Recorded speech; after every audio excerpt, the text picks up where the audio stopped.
Ça, monsieur Lem. Excusez ma sinusite, j'ai une grosse sinusite. Mais le cerveau fonctionne quand même.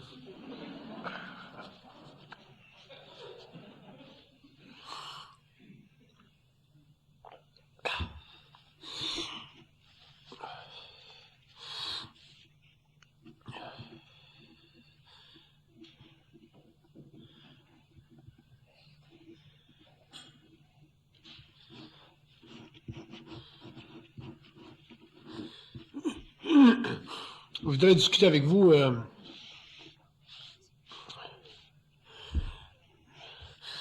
puisque ces conférences-là sont des conférences publiques, j'ai tendance à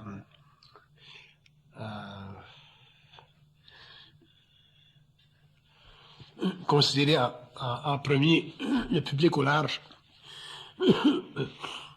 puis plutôt que des gens qui me connaissent déjà. Là. Ce qui est intéressant à étudier sur le plan de la conscience,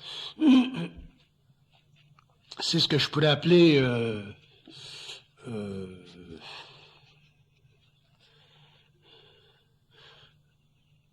non pas nécessairement son plan mental, mais son plan pur. Si on parle de plan mental de la conscience, on parle de communication avec les plans, on parle de télépathie, on parle de la pensée, on parle du renvoi entre l'homme et l'invisible. Alors que si on parle de conscience pure, on parle simplement du mouvement d'énergie entre le plan mental et l'ego. Et ce plan-là est intéressant parce que il force l'ego à s'habituer au vide. Alors, je voudrais discuter de ça avec vous.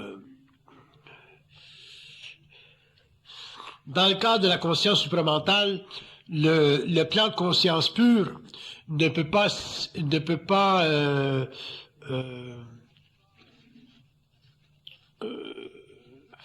être comparé à ce qu'on appelle la conscience spirituelle, ou la conscience nirvanique, ou la conscience de méditation. Le plan de la conscience pure, c'est un plan de conscience où l'homme est toujours conscient de l'autre plan. Il est toujours conscient des entités sur les autres plans, même s'il n'est pas en communication avec elles, ou même s'il n'est pas en communication télépathique avec elles. Pourquoi? Parce que, dans le fond, la conscience n'est jamais vide. Ça n'existe pas une conscience en vacuum. Il y a toujours des ondes qui passent d'un plan à l'autre, un peu comme la radiophonie, et plus l'homme devient conscient des autres ondes du mental, plus il devient expert à pouvoir identifier ces vibrations, les décoder et faire de ce matériel une construction, une architecture qui devient pour lui une source de connaissances très vaste. C'est-à-dire une source de connaissances qui est à la fois instantanée et à la fois totalement constructive, dans le sens que elle lui permet de connaître les aspects non pas simplement fondamentaux de sa vie, mais les aspects actuels de son existence. Pourquoi il m'arrive telle chose? Pourquoi je vis telle chose? Pourquoi ça m'arrive à moi? Pourquoi ça n'arrive pas aux autres? Ainsi de suite. L'ego a besoin, sur le plan psychologique, de toujours se situer par rapport à une valeur fondamentale. Et cette valeur fondamentale n'est pas nécessairement évidente à lui parce que il est obligé d'y accéder soit par la voie de la raison, et lorsqu'il y accède par la voie de la raison, il n'a pas nécessairement des réponses réelles. Il peut avoir des réponses qui constituent pour lui une sorte de sauvegarde, une sorte de guidance, mais il n'a pas nécessairement des réponses réelles. Et avoir des réponses réelles pour un être matériel, pour un être incarné sur une planète expérimentale, c'est très important parce que ça fait partie de, non pas simplement de son évolution, mais ça fait partie de son droit en tant qu'intelligence incarnée. Je ne conçois pas le phénomène de l'intelligence comme un phénomène qui sert ou qui doit servir exclusivement aux forces de vie. Le phénomène de l'intelligence doit servir aussi l'homme.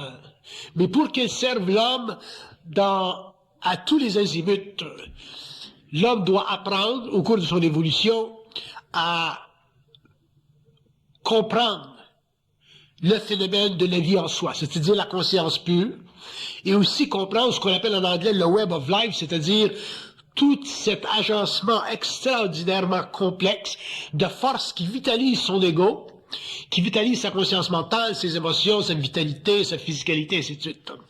Parce que dans le fond, nous vivons en tant qu'êtres, comme tous les êtres d'ailleurs, nous vivons dans un médium énergétique.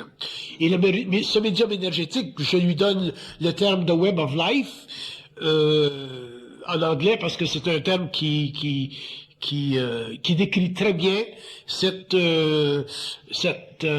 manière d'être envoûté par la vie. Et l'homme est un être envoûté par la vie.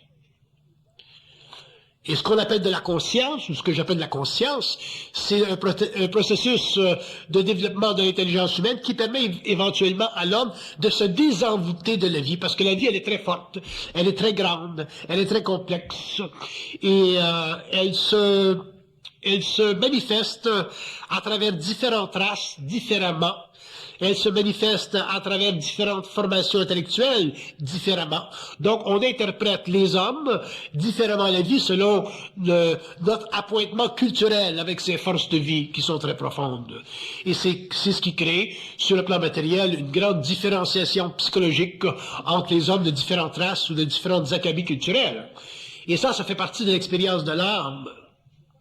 Par contre, l'homme, au cours de son évolution, devra s'élever au-delà de ce contentieux relatif pour en arriver éventuellement à pouvoir exploiter ses forces de vie sur un plan qui lui convient parfaitement, c'est-à-dire sur un plan qui est en égalité avec lui. Mais pour ça, il lui faudra qu'il comprenne réellement la nature de la conscience pure. Et pendant l'évolution, nous n'avons pas été instruits dans cette science parce que pendant l'évolution, l'homme devait développer des aspects psychologiques qui convenaient particulièrement à la formation de sa civilisation. Donc, il y a, chez l'être humain, il y a, ou en relation avec l'être humain, il y a un agenda occulte, un agenda obscur. Et cet agenda obscur, c'est la civilisation. Et à l'intérieur de la civilisation, les forces qui sont réellement actives, ce sont les forces de l'âme, c'est-à-dire les forces qui sont forcément liées à la mémoire de la race ou à la mémoire de l'individu. C'est ce qui crée l'évolution, c'est-à-dire le descente dans la matière, de la lumière, par voie d'incarnation. Mais cette descente dans la matière qui permet de créer une civilisation plus ou moins ouverte aux forces de l'esprit ou aux forces de vie globales, n'est pas nécessairement intelligente en soi. C'est-à-dire qu'elle ne connaît pas, elle ne peut pas expliquer ce que j'appelle la conscience pure. Elle peut expliquer la conscience psychologique, elle peut expliquer la conscience historique, elle peut expliquer la conscience du temps, qui est la grande conscience historique d'une planète, mais elle n'est pas capable d'expliquer la conscience pure parce que les mécanismes psychologiques qui pourraient servir à introduire l'homme à l'invisible ont été pendant l'évolution bloqués, coupés, rompus de la source parce que la pensée a été utilisée pour convaincre l'homme qu'il était intelligent. Alors que l'homme n'est pas intelligent complètement, il est partiellement habitué à utiliser sa mémoire. Et l'utilisation de sa mémoire, qui fait partie de la grande expérience de la race, ne convient pas nécessairement à l'éducation individuelle de l'ego. Et si l'ego n'est pas, si on ne donne pas à l'ego les outils nécessaires pour étudier la conscience pure, À ce moment-là, il est forcé de vivre sur le plan de la conscience psychologique, dont les architectures du mental sont totalement atrophiées, c'est-à-dire dont les architectures du mental ne servent pas à lui donner la liberté de l'esprit. Elles ne servent simplement à lui donner l'impression d'un libre arbitre qui fait encore partie de l'agenda occulte, obscur de l'incarnation et de la formation de la civilisation. Il est évident, par exemple, pour un être qui serait conscient ou qui aurait accès à la conscience pure, il est évident qu'on ne pourrait pas lui imposer, sur le plan social, une mission humaine individualisée qui irait contre les lois cosmiques. Je donne un exemple. Si j'étais technicien ou si j'étais dans les sciences pures et qu'on me disait, bon, monsieur Bernard, il faut construire une bombe atomique ou il faut construire tel engin pour la protection de notre nation. Bon, je disais, vous, ça fait partie de votre programmation. Faites la constitution de l'engin. Moi, je m'en vais. Je ne peux pas contribuer à la destruction des forces de vie sur le plan matériel. Pourquoi? Parce que la conscience pure ne peut pas exercer un rôle qui fait partie des forces de l'âme, donc elle ne peut pas utiliser une conscience qui est moins élevée qu'elle-même. Donc elle ne peut pas utiliser une conscience psychologique qui peut être mise, par exemple, au service d'une idéologie nationale, ainsi de suite, ainsi de suite. Donc, le problème de l'évolution, c'est un problème qui est très vaste. Il est grave dans ce sens que il mène à des erreurs fondamentales de vie. Donc, à une profanation des forces de vie. Et c'est pourquoi l'homme sur la Terre souffre tellement, c'est pourquoi il y a tellement d'inégalités sur le plan matériel, c'est pourquoi il y a tellement de conneries spirituelles sur la Terre, et c'est pourquoi l'homme ne comprend pas réellement sa relation avec le monde, et il ne comprend pas non plus la relation de sa planète avec d'autres systèmes.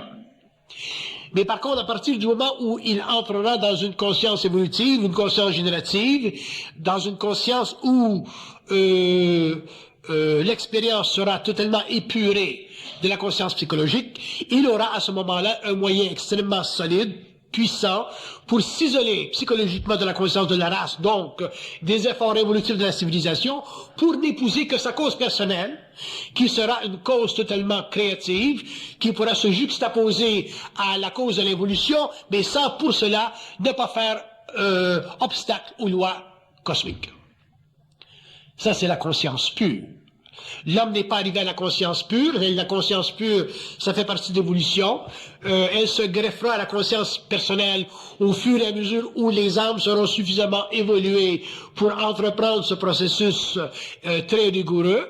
Et au fur et à mesure où l'évolution prendra racine, comme l'évolution a pris racine, l'homme éventuellement se libérera de son corps matériel pour en arriver finalement à épouser une conscience morontielle et travailler à ce moment-là avec les forces cosmiques d'un autre ordre qui pourront établir sur le plan, sur la Terre ou dans d'autres espaces locaux ou cosmiques, des civilisations à la mesure de cette conscience pure. Donc la conscience pure que nous avons essayé de retrouver dans la formation idéologique orientale, par exemple, ou dans la conscience mystique judéo-chrétienne, cette conscience pure n'existe pas à l'état brut et naturel. Elle n'existe pas parce que, pour qu'elle existe, l'homme doit faire certains efforts qui ne coïncident pas avec les doctrines ou avec les idéologies de l'évolution qui sont fondées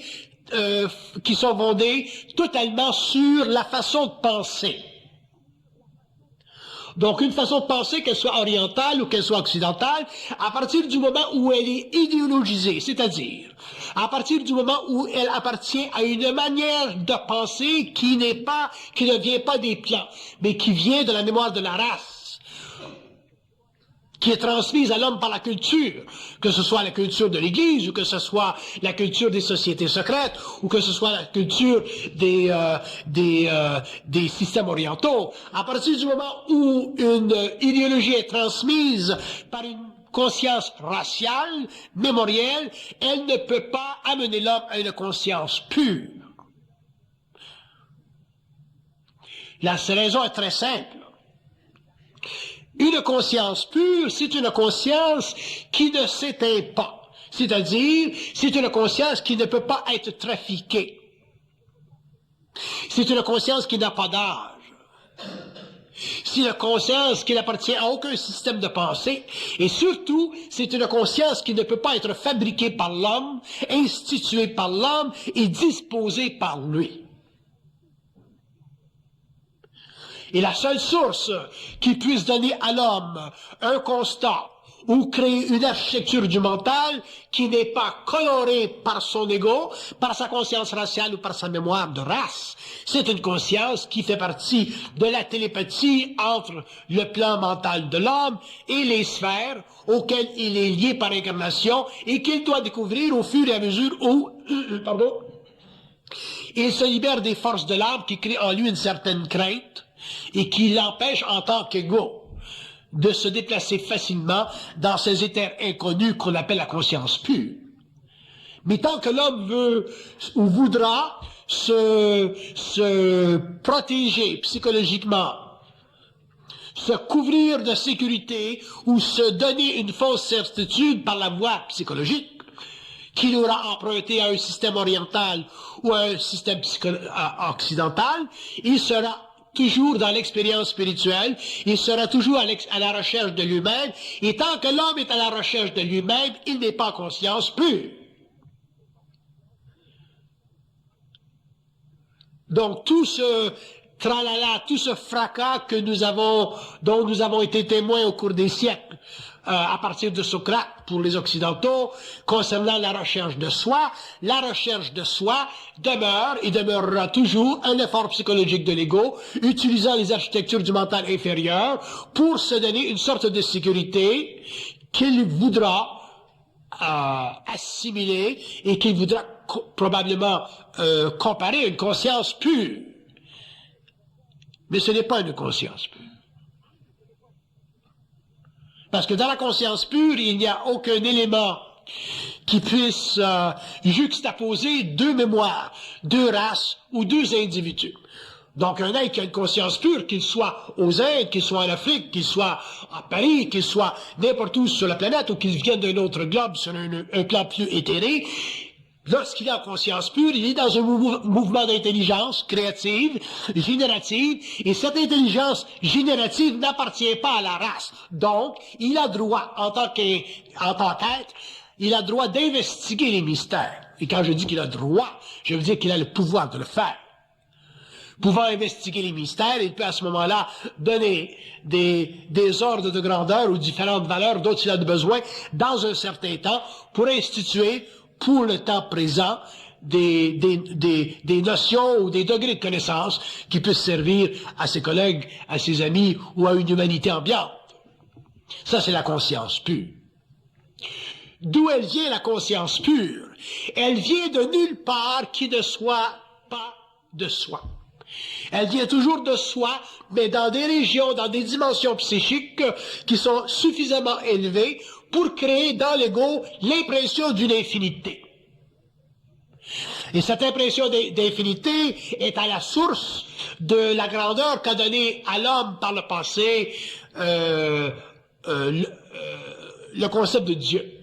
Mais ce concept de Dieu est trop limité parce qu'il fait encore partie d'une idéologie spirituelle et aussi il fait partie d'une ignorance fondamentale des lois cosmiques, c'est-à-dire des lois qui sous-tendent l'architecture des mondes, qui sous-tendent les forces d'évolution, qui sous-tendent la nature de l'intelligence et surtout qui sous-tendent les lois d'énergie.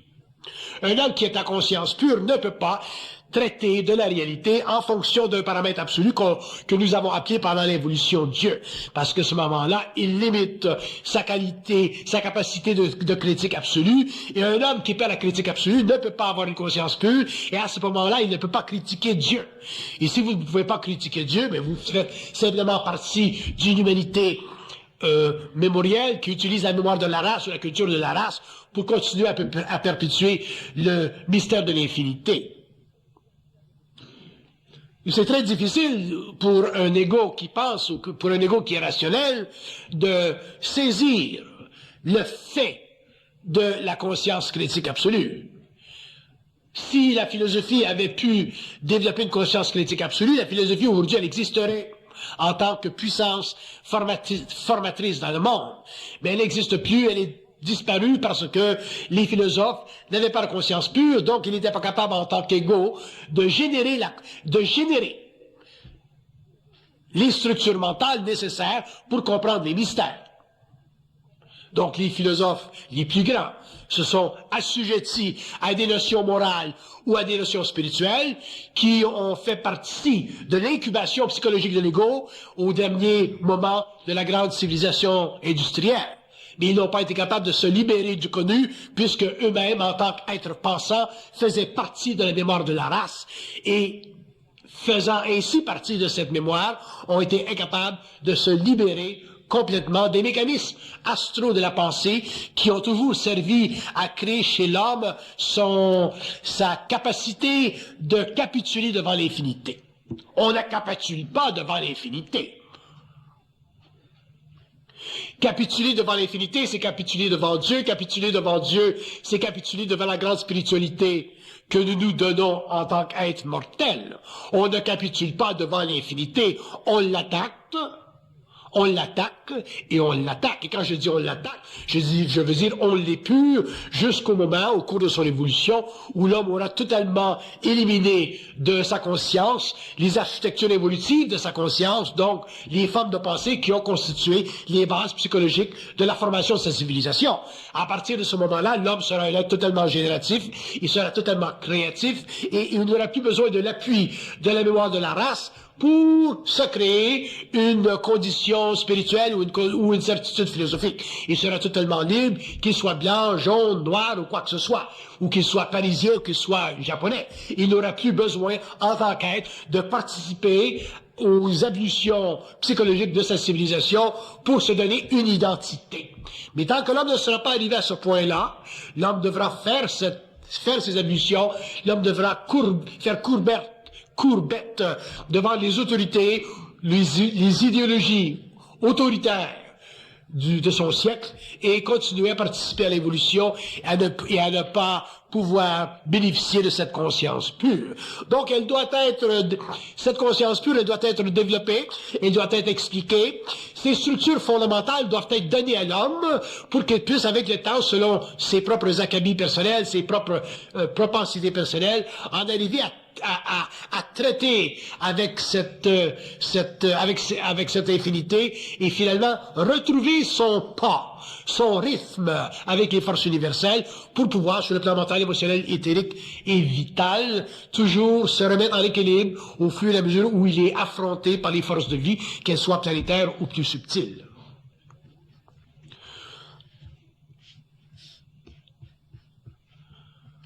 Donc l'homme doit réapprendre, non pas nécessairement à penser, mais il doit réapprendre à se battre au niveau de la pensée. Se battre au niveau de la pensée, mais pour se battre au niveau de la pensée, il faut d'abord être conscient que la pensée telle que nous la vivons, telle qu'elle nous est présentée dans le mental, à cet âge-ci de notre inconscience, elle est très astralisée, c'est-à-dire qu'elle peut être manipulée à notre insu par des entités astrales, donc des entités de bas niveau spirituel, ou elle peut être manipulée par des entités de plus haut niveau, c'est-à-dire des entités qui ne sont pas nécessairement incarnées, qui sont ce que nous appelons des ajusteurs de pensée, et dont le travail est effectivement de remettre de l'ordre dans la relation entre le mortel et l'infinité.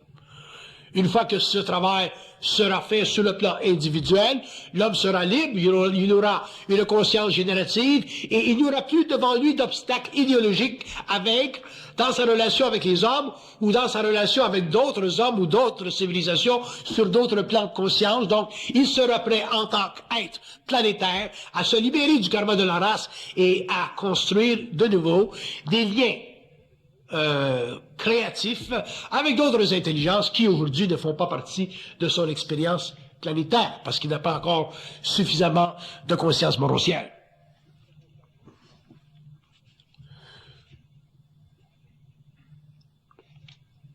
Mais ce n'est pas évident pour l'être humain de pouvoir accéder à une critique absolue.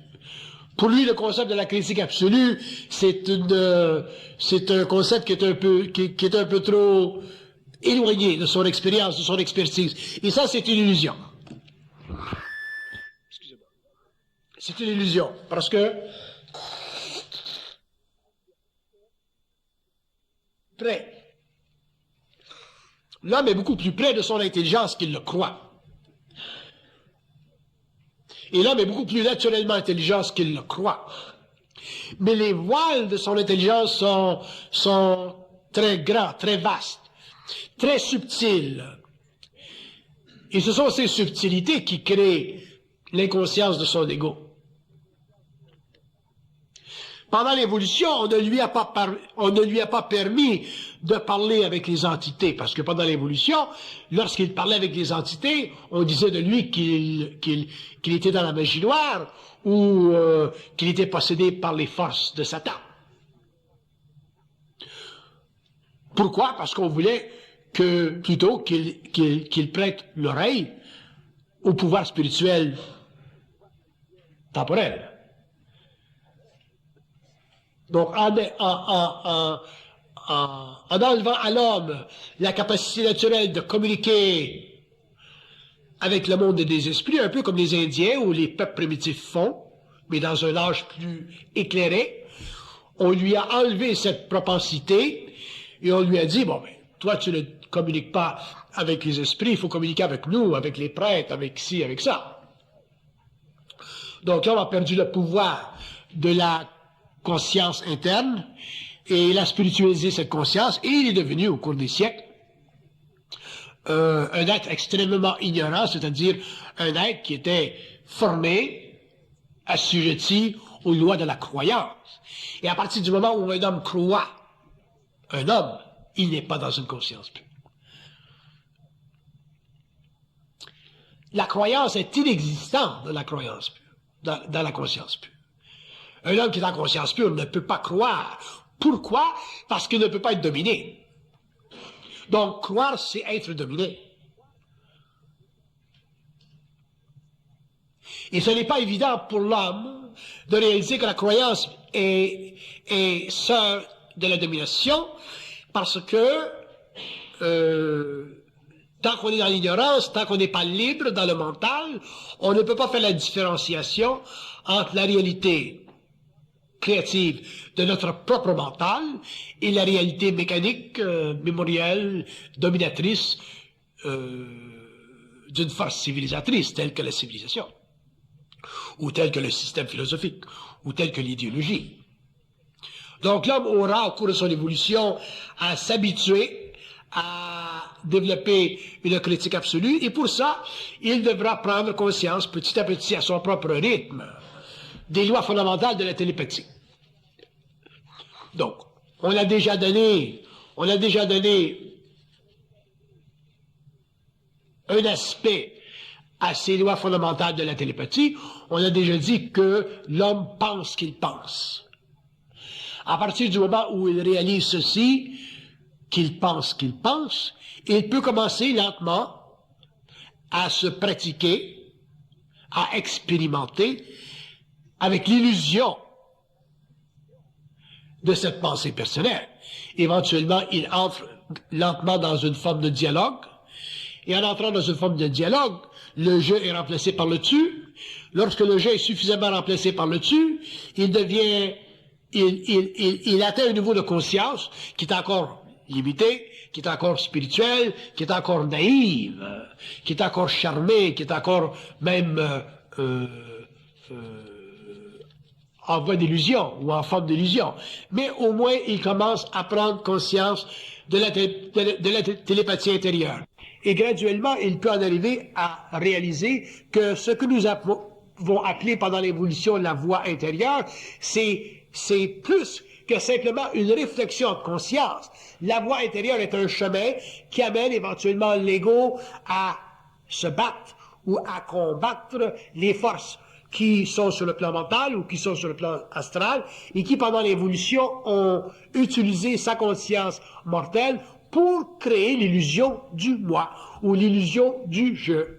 À ce moment-là, le problème de la connaissance de soi commence graduellement à s'éliminer, à disparaître, et éventuellement le problème de la recherche personnelle aussi commence à diminuer et à disparaître, et l'homme entre lentement, graduellement dans une conscience pure, c'est-à-dire dans une conscience qui, par le fait même qu'elle est générative, s'emploie toujours 24 heures sur 24 à créer une nouvelle architecture pour son mental personnel ou pour le mental de la race s'il a un travail public à faire.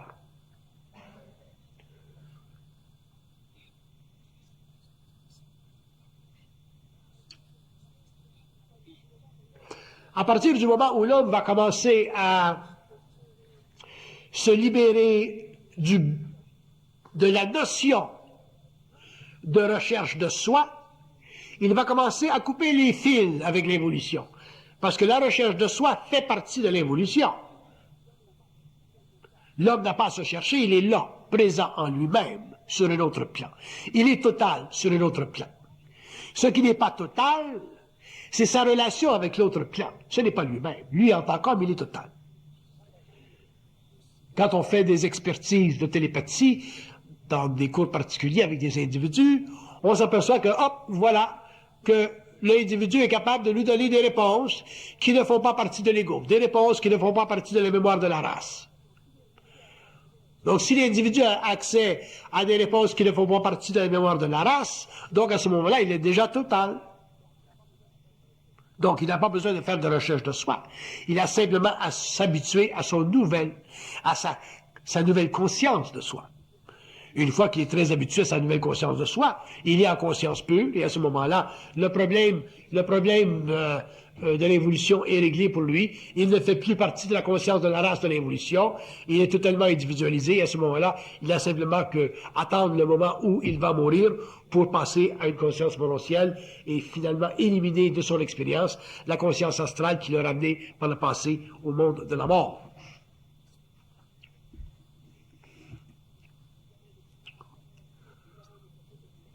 Nous avons développé dernièrement le concept de la conscience générative. Pourquoi?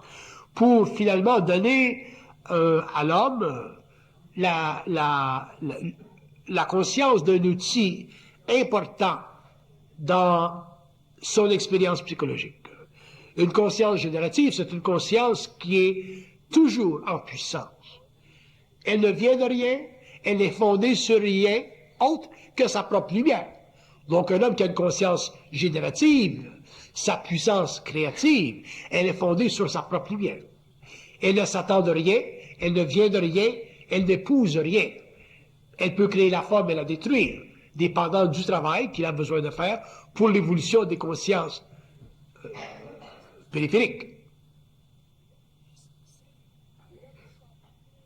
Mais l'homme n'est pas habitué à voir sa conscience comme étant une conscience générative, parce que le doute vient en lui à partir du moment où il s'exerce, où il va au-delà des limites que lui ont imposées les mémoires de sa race.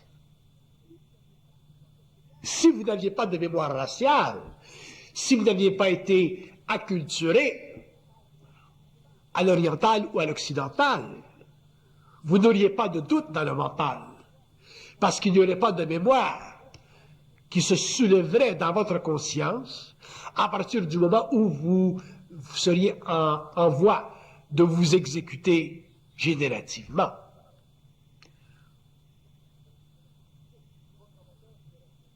Votre moteur serait plein feu. Vous seriez sur les 8 cylindres. Mais la mémoire de la race vous contraint, à cause des lois de la mémoire, à réfléchir sur le processus logique de votre intervention dans la mise en place d'une nouvelle architecture. Vous avez de la difficulté en tant qu'homme à prescrire sans besoin de diagnostic. Vous n'êtes pas capable de prescrire sans vérifier ce qui est venu avant.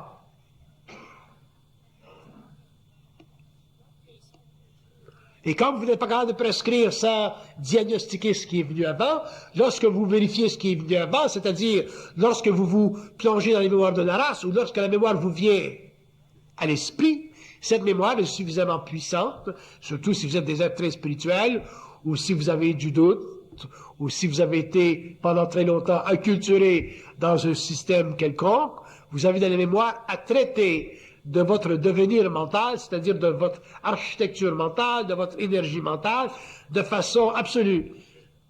Parce que vous avez l'impression qu'en tant qu'être, en tant qu'individu, vous ne pouvez pas être plus intelligent que le reste des hommes.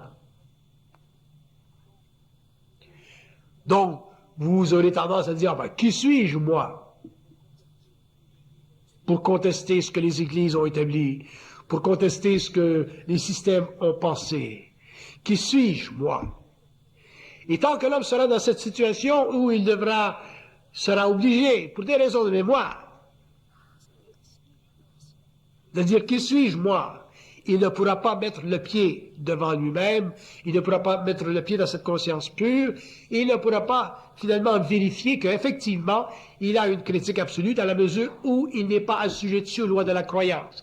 La croyance ou les lois de la croyance font partie des structures mentales utilisées par les forces de l'évolution pour établir un lien perpétuel entre l'homme naissant et la civilisation, afin que civilisation s'établisse pour permettre le développement de l'âme dans l'ego, c'est-à-dire dans le corps, et permettre qu'au cours des millénaires se forme sur la Terre un être plus ou moins intelligent, c'est-à-dire un être qui est suffisamment libéré des forces animales. Mais la libération de l'homme des forces animales n'a pas fait de lui un être supérieur. Ce n'est pas parce que nous sommes au XXe siècle et que nous avons interrogé les mystères de la matière, que nous avons compris les lois de l'électromagnétisme, que nous sommes libres créativement et que nous sommes libérés complètement des forces animales en nous. La preuve, regardez ce qui se passe dans le monde, regardez les Milosevic, regardez les Hitler, regardez les hommes, autant sur le plan public que sur le plan personnel, qui ont révélé à l'humanité que, effectivement, encore, l'intelligence de l'homme n'est pas une conscience pure, qu'elle est simplement une intelligence basée sur la mémoire de la race, et qu'elle ne convient aucunement à des architectures mentales d'un ordre avancé, c'est-à-dire d'un ordre qui n'est pas assujetti aux lois de l'âme. Donc, quand on parle des lois de l'âme, on parle des lois de quoi? Quand on parle de l'âme, on parle de croyance. Que ce soit sur le plan de l'idéologie purement politique, comme les Russes, comme les nazis l'ont fait, que ce soit sur le plan de la spiritualité mondiale, comme les chrétiens l'ont fait par rapport à Rome, la croyance demeure toujours une forme de domination qui sert le pouvoir, mais qui enlève à l'homme son propre pouvoir. Et ce sera le devoir de l'homme en tant qu'individu, je dis bien en tant qu'individu, au cours de son évolution individuelle, d'en arriver à prendre conscience pure, c'est-à-dire à mettre de côté ces puissances astrales qui ont servi au développement de la civilisation, mais qui ont totalement nuit à l'individualité de l'être et qui ont fait de l'homme un être purement un être dont la conscience est totalement expérimentale, c'est-à-dire un être dont la conscience ne sait pas où elle va. Donc on lui dit, bon, il faut aller à la guerre parce qu'on est patriote, on va à la guerre. Il faut détruire l'ennemi. Il faut construire une science qui est fondamentalement luciférienne pour protéger l'État-nation. Il faut faire telle chose pour maintenir l'équilibre des puissances politiques. Et l'homme, lui, il suit aveuglément ce processus parce qu'il est une âme incarnée. Il n'est pas un esprit libre. Parce qu'il est une âme qui, par la mesure des choses, a besoin de croire pour être vivante.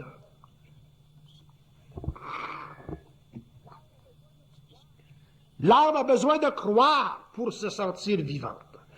Alors que l'esprit doit ne pas croire pour être génératif, pour être en puissance, pour affronter les idéologies, pour mettre un arrêt à la subordination de son être, pour se rendre parfaitement libre, capable de juxtaposer, de travailler avec, d'être en relation avec la civilisation, parce qu'il y a quand même dans la civilisation de grandes choses, mais demeurer libre, c'est-à-dire un être affranchi du besoin de réfléchir sur soi.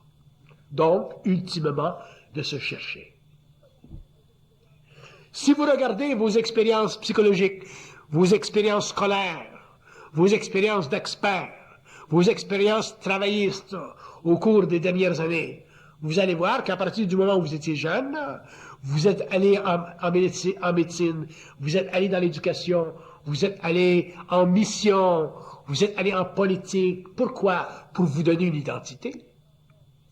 Je vais devenir un grand prof, je veux devenir un grand scientifique, je veux devenir un grand missionnaire. Ces allures de jeunesse, ces mouvements poétiques de l'âme, ce sont des mouvements que vous vous êtes donnés parce que vous n'aviez pas d'identité. Si vous aviez eu en tant qu'homme de l'identité, vous auriez été totalement imbriqué dans une conscience pure, et Dieu sait ce que vous aurez fait, probablement rien. Ou probablement complètement autre chose. Moi, si j'étais allé selon les destinées de mon âme, selon les destinées de ma culture, je serais probablement aujourd'hui un ingénieur quelque part qui travaillerait aux États-Unis, pour la NASA. C'était le début de mes études. Mais les forces créatives ont changé ce processus. Elles ont endigué les forces de l'âme, libéré les forces de l'esprit, pour qu'aujourd'hui je fasse quoi? Rien. Vous allez dire, mais vous faites quelque chose, vous parlez, vous écrivez des livres, vous donnez des conférences. Oui, mais ça, c'est rien faire. Pourquoi c'est rien faire, vous allez dire? Mais c'est rien faire parce que, premièrement, je n'y suis pour rien. Je n'y suis pour rien. Je ne sais pas ce que je vais dire quand je viens en conférence, je ne sais pas où ça va me mener.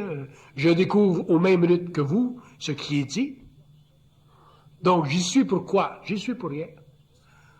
Donc, vous allez dire, mais vous n'avez pas de plaisir à faire ce que vous faites. Bon, effectivement, j'ai du plaisir, je parle, je suis bien vu.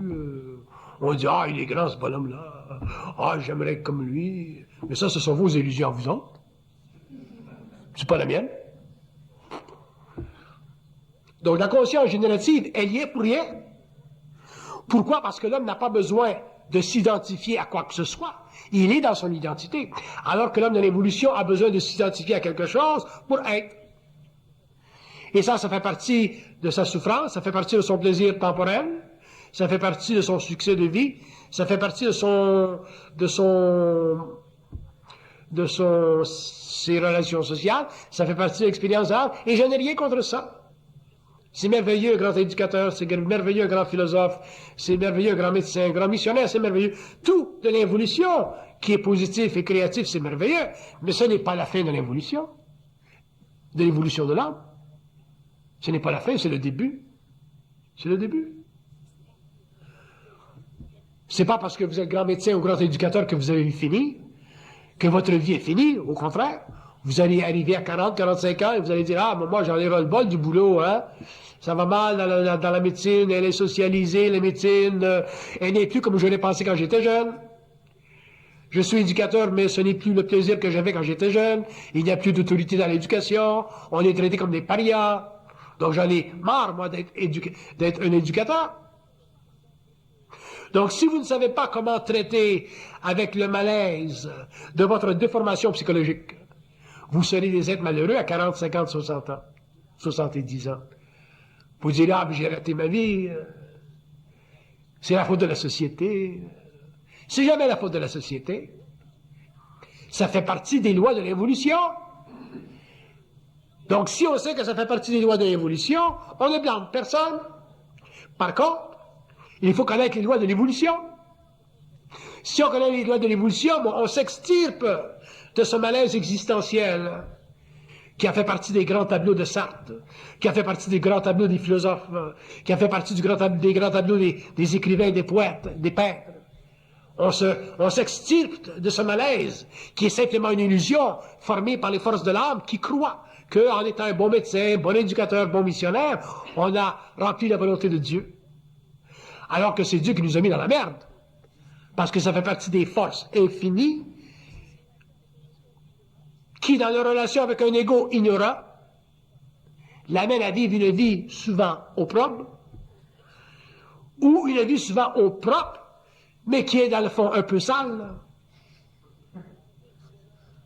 C'est pour ça que la recherche du bonheur qui a été tant vantée par les poètes, c'est une illusion atroce. C'est une illusion atroce. C'est comme les femmes à qui on a vanté de rencontrer un jour le cheval blanc, l'histoire de Cinderella, de Cendrillon. La vie, ça ne fonctionne pas comme ça. Parce qu'il y a des lois. C'est quoi la loi de la femme? C'est de souffrir dans l'amour. C'est quoi la loi de l'homme? C'est de souffrir dans le travail. Les femmes ont tous quelque part souffert au cours de leur vie dans l'amour. Ceux qui n'ont pas souffert dans l'amour, ils ont été chanceuses. Si vous en connaissez, il faut me le dire. Et les hommes qui n'ont pas souffert quelque part dans le travail, il faut me le dire. Il y a toujours une souffrance. Pourquoi? Parce que ça fait partie des lois karmiques. Pourquoi? Parce que ça fait partie du mensonge, des forces astrales à travers les architectures mentales utilisées par la civilisation pour donner à l'ego sa place dans le monde. Mais l'homme n'a pas besoin de place dans le monde.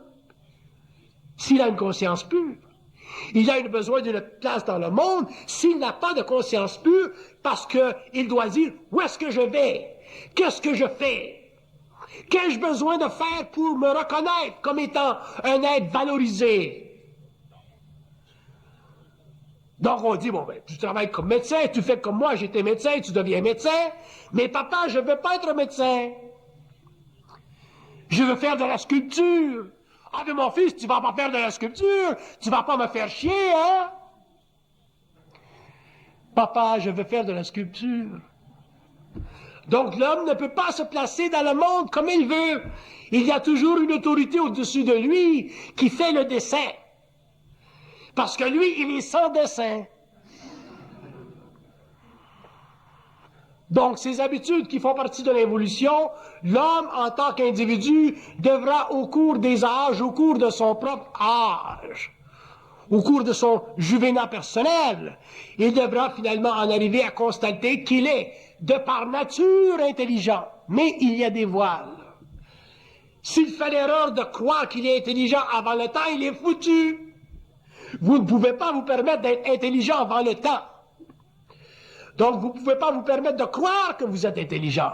Parce que là, vous vivrez effectivement des expériences extrêmement brutales sur le plan psychique. Parce que ça fait partie des lois occultes, ça fait partie de la relation entre les forces astrales et les forces du mental, de tester l'homme. L'homme est en initiation constante sur la Terre. Que ce soit un homme inconscient qui fait partie de l'évolution, ou que ce soit un homme conscient qui fait partie de l'évolution, l'homme est en initiation, ce qui veut dire quoi? Il est testé. Il est toujours testé, on sera testé jusqu'à la fin de nos jours. Mais au moins, à partir du moment où l'homme entre dans son identité, qu'il connaît les lois occultes du mensonge qui s'abattent sur sa personnalité, il commence à comprendre comment fonctionne la vie et éventuellement, il peut commencer à avoir une vie qui est suffisamment agréable. Il y a toujours de la vague sur le terrain, mais il sait bien diriger son canon. Il ne renverse pas comme auparavant.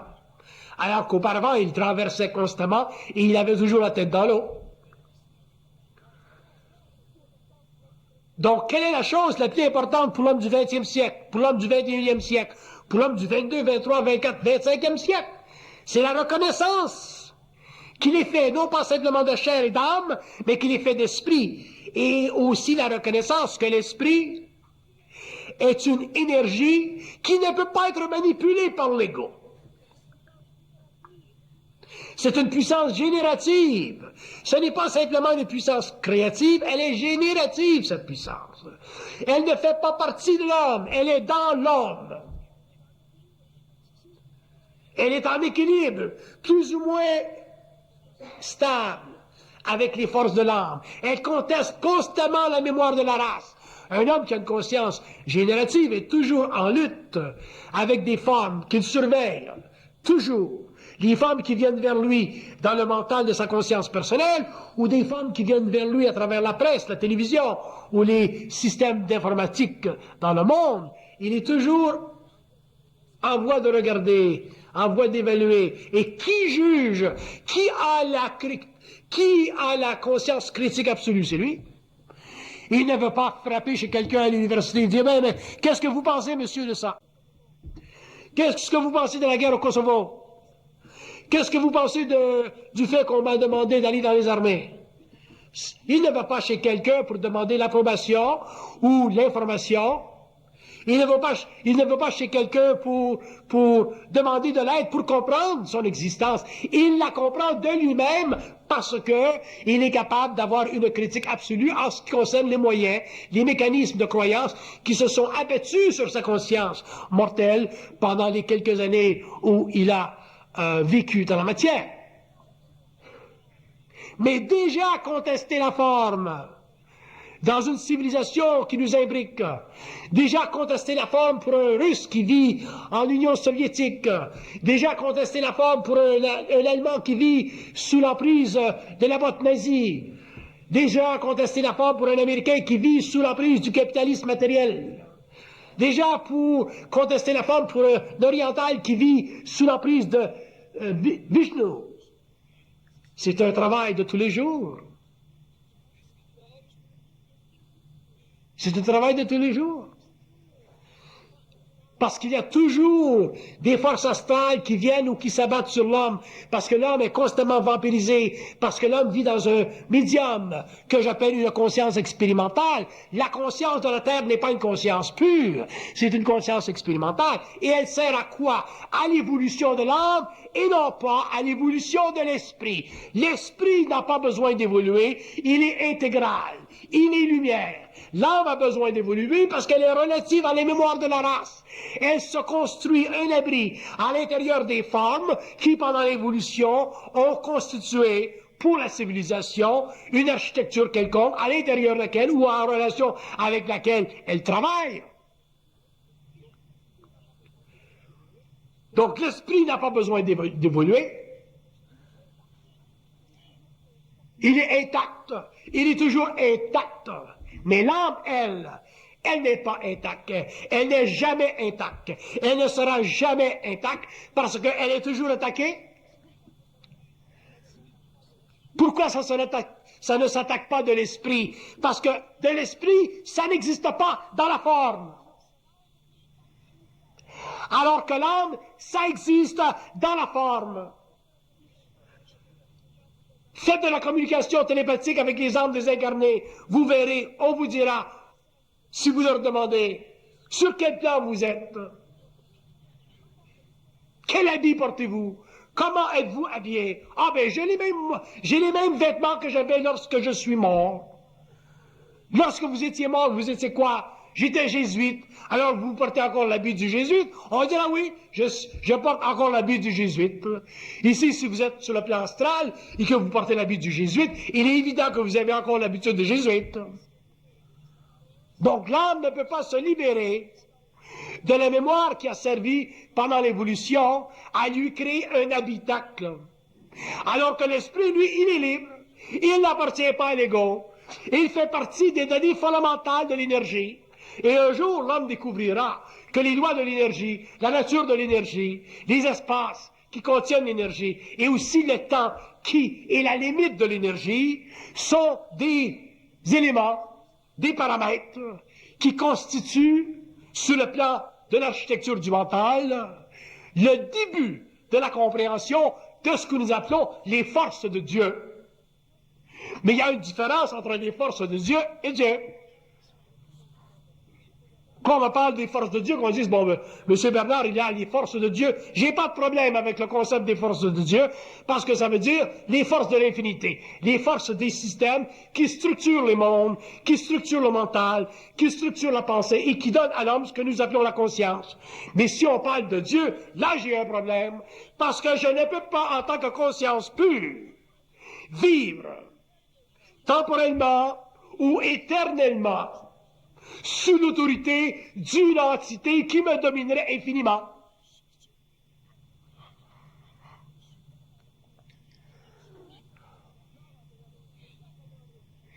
L'homme a de la difficulté à comprendre ceci. Pourquoi? Parce qu'il est encore dans l'habitacle de l'âme. L'homme aime être dominé. Il se sent confortable dans une idéologie quelconque. Que ce soit l'ésotérisme, que ce soit l'occultisme, que ce soit l'idéologie judéo-chrétienne, politique, nazie, communiste, capitaliste, l'homme se sent bien lorsqu'il est embriqué dans une forme qui lui donne temporairement une sécurité parce que l'autorité au-dessus de lui doit savoir ce qu'elle dit. Elle sait ce qu'elle dit, mais elle ne sait pas ce qu'elle sait. Alors que l'homme qui est dans un esprit, qui est dans son esprit, qui est dans une conscience pure, qui est libre de la forme, peut toujours s'informer. Si on lui présente une idéologie et qu'il ne peut pas croire à l'idéologie, il peut la regarder et il peut dire, bon, mais cette idéologie-là, elle est bonne pour l'humanité. La croyance, elle est bonne pour l'humanité. Il y a beaucoup de pauvres âmes sur la terre qui ont besoin de la croyance pour continuer leur expérience d'incarnation difficile, planétaire. Les peuples, l'Amérique du Sud, les peuples pauvres, ils ont besoin de la croyance. Mais nous ne parlons pas d'une conscience collective, nous parlons d'une conscience individuelle. L'homme qui est en conscience individualisée, l'homme qui a une conscience pure, l'homme qui a une conscience qui vient de son esprit, mais qui ne vient pas de l'âme, n'a pas besoin au-dessus de lui d'autorité. Pourquoi? Parce que avoir besoin au-dessus de soi d'une autorité, c'est déjà établir que nous sommes inférieurs à quelque chose. Comment voulez-vous qu'une conscience pure dise ou réfléchisse ou croit qu'elle est inférieure à quelque chose? Et vous direz, ah ben ce monsieur Bernard, il est orgueilleux, c'est un homme qui est totalement vain, pour qui il se prend. On ne se prend pas pour rien en conscience pure, on n'est pas là. C'est en conscience psychologique, en conscience réfléchie, lorsqu'on a un doctorat, lorsqu'on est en théologie et qu'on a étudié Dieu pendant des années, qu'on se prend pour quelque chose, qu'on se donne une autorité. Donc il y a une différence entre la conscience pure que l'homme découvrira au cours de l'évolution, lorsqu'il aura finalement réalisé que les plans de cette conscience vont à l'infinité, c'est-à-dire que dans la mesure où il a la capacité de vibrer, il a la capacité de savoir.